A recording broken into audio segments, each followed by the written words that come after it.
तो मेरे शौहर ने उनके दामाद पिक्चर में कुछ गाने बनाए थे।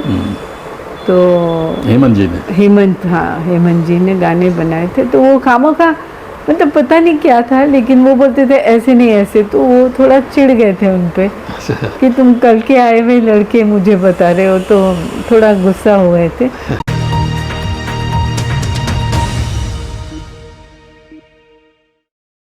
नमस्कार, आदाब। मैं मुआविद नकवी नमस्कार। और मैं इस वक्त हूँ अपने ख़ास मेहमान के साथ, जो मशहूर सिंगर आशा जी की बहू हैं और ख़ुद नमस्ते। उनकी भी पहचान है कि वो साजिदा भोसले हैं और दूसरे वो एयर इंडिया से जुड़ी रही हैं। एयर इंडिया में एक मैनेजमेंट लेवल पे उन्होंने काम किया है।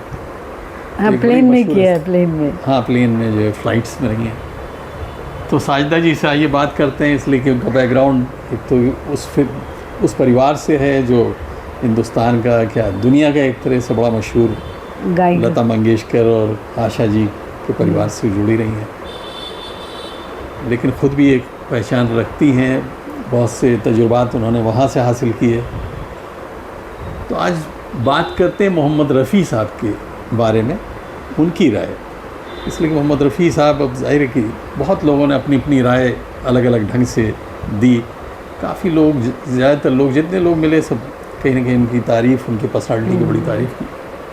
आइए साजिदा जी से भी पूछते हैं उन्हीं के बारे में कि आप किस तरह से उनको जो है, उनको तो याद करना मतलब he was a very good singer, no doubt. और आते थे बस इधर से सुना एक बार रिकॉर्ड, मैंने कहा ये कमाल के गायक है, गायिका हैं। एक बार सुनते और पूरा रिकॉर्ड करके 2 मिनट में चले भी जाते।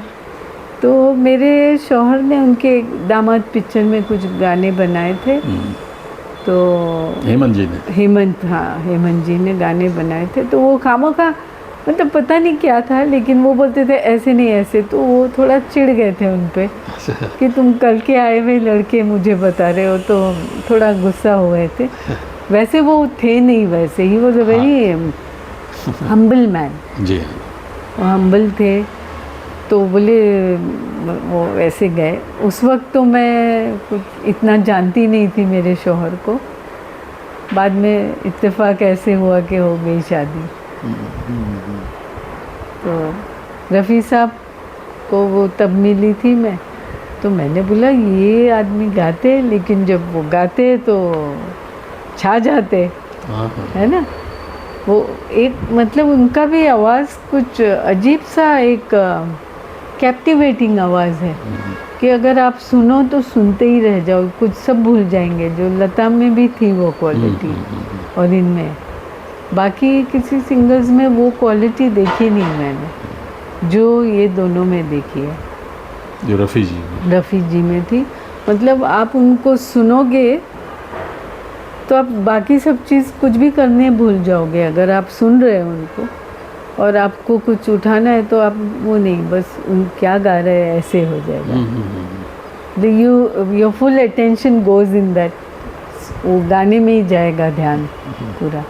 और एक सुर इधर का उधर नहीं, ना उनका लय ताल कुछ, दे वर मास्टर्स। मतलब हम लोग तो कुछ भी नहीं है उनके सामने, मैं तो वैसे ही कुछ नहीं हूँ।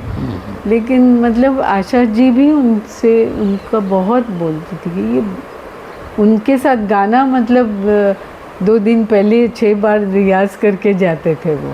हाँ, सुबह मैंने देखा है मेरी सास 11 बजे 6 बजे उठ के गाती थी प्रैक्टिस, और फिर 11 बजे 11 से 12 1-2 बजे तक वो गाती थी। मतलब वो जो गाना उनको रिकॉर्ड करना है, फिर जाके रिकॉर्ड करके आके फिर खाना खाती थी। हाँ, खाना वगैरह खाते नहीं थे। अटेंशन जो हाँ, मालूम था रफ़ी जी के साथ। हाँ, आज उनके साथ गाना है। और उनके साथ तो अक्सर होते ही थे गाने, कश्मीर की कली, ये वो बहुत अच्छे अच्छे गाने हुए। फिर वही दिल लाया हूँ, है ना। फिर वो तो आपको रफ़ी जी के कौन कौन से गाने गुनगुनाती हैं या गुनगुनाना पसंद करती हैं? मुझे उनके बेस्ट गाने शोला और शबनम के लगे। अच्छा। हाँ, हम और वो शायद शोला और शबनम का ही है, हम और तुम, दिल दे के देखो का है शायद, हम और तुम और ये समा, क्या नशा नशा सा है, बोलिए न बोलिए, सब सुना सुना सा है।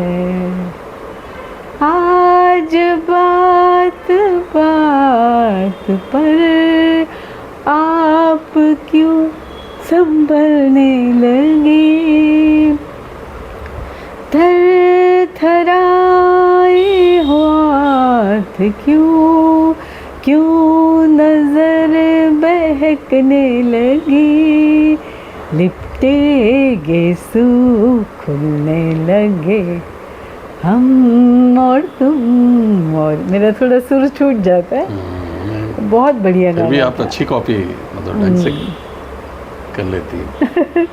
तो पसंद होता है तो इंसान गाता है ना, दिल से गाता है फिर। तो और भी कोई रफ़ी साहब का तो ये था एक, और वो हेमंत के साथ पता नहीं आए थे तो शौहर भी मेरे उनके पीछे ज़्यादा पड़े थे। अच्छा। हाँ, ऐसे नहीं ऐसे एक होता है ना, तो फिर वो ज़रा चिढ़ गए थे, बोले रे क्या तुम, लेकिन गा के गए अच्छे से, गा के रिकॉर्ड करके गए थे। दामाद पिक्चर का था कोई गाना। नहीं, उनका तो हम्बलनेस, कर्टसी, हाँ, और यही तो इसके लिए तो बहुत ही मशहूर है, मतलब उनकी कोई बराबरी नहीं कर सकता था। इसलिए मैं ज़रा थोड़ा, but he was always courteous. तो लोगों की मदद भी करना, ऐसा भी हमने सुना कि काफ़ी जो ज़रूरतमंद हैं उनकी मदद भी किया करते थे। हाँ, उन्होंने किया और वो भी सुना तो है, जी जी, और किया होगा तभी तो लोग बोलते हैं ना, वरना बिल्कुल सही। ऐसे थोड़ी बोलेंगे। तो कुछ और गाने जो उनके, मोहम्मद रफ़ी के, रफ़ी साहब के, हाँ, दूसरी कौन सा है,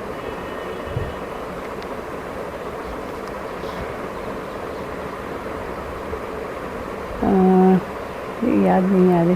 दिल दे के देखो, दिल दे के देखो, दिल दे के देखो जी, दिल लेने वालों दिल देना सीखो जी, दिल लेने वालों दिल देना सीखो जी, दिल दे के देखो, दिल दे के देखो, दिल दे के देखो जी, दिल लेने वालों दिल देना सीखो जी।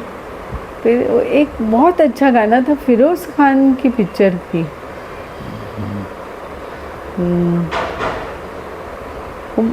वो एक पिक्चर में वो बहुत बढ़िया गाना था, याद नहीं आ रहा है मुझे, लेकिन और उनके तो एक एक गाने सुपर डुपर हिट थे। हाँ, वो तो सभी गाने, अगर फिल्म नहीं तो गाने तो हिट ही हैं इसकी वजह से। वो दिखने में थोड़ा ऐसे लगता था कि क्या ये गाने वाले हैं, लेकिन जब गाते थे तो छा जाते थे, ये था।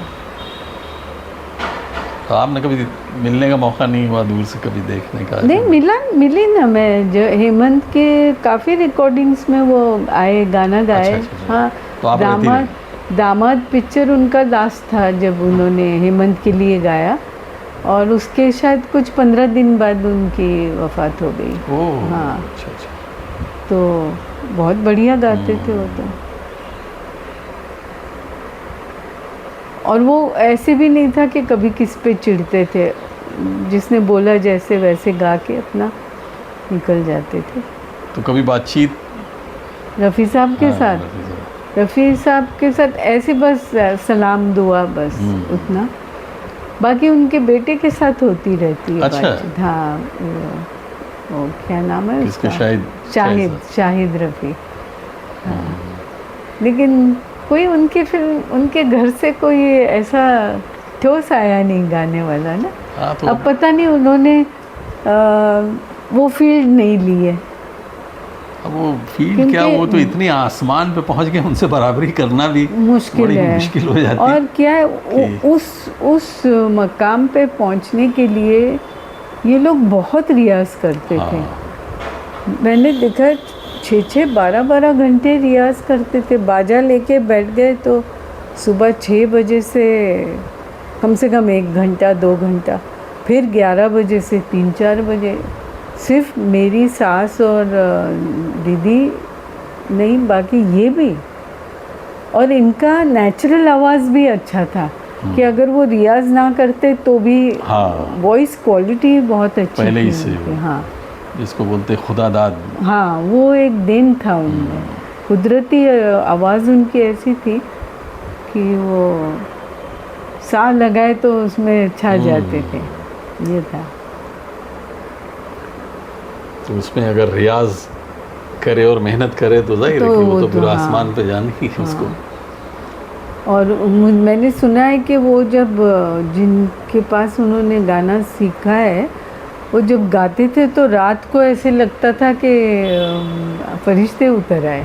ओह। हाँ, 1-2 बार मैंने गवर्नर के घर में कोई प्रोग्राम था तो रफ़ी साहब भी आए थे और रविशंकर थे, विलायत खान थे, अली अवर जंग का कोई बंगला है उधर राजभवन, चौपाटी पे है। हाँ, राजभवन जब गवर्नर रहे होंगे। गवर्नर है, वहाँ उन्होंने गाया था। Governor house.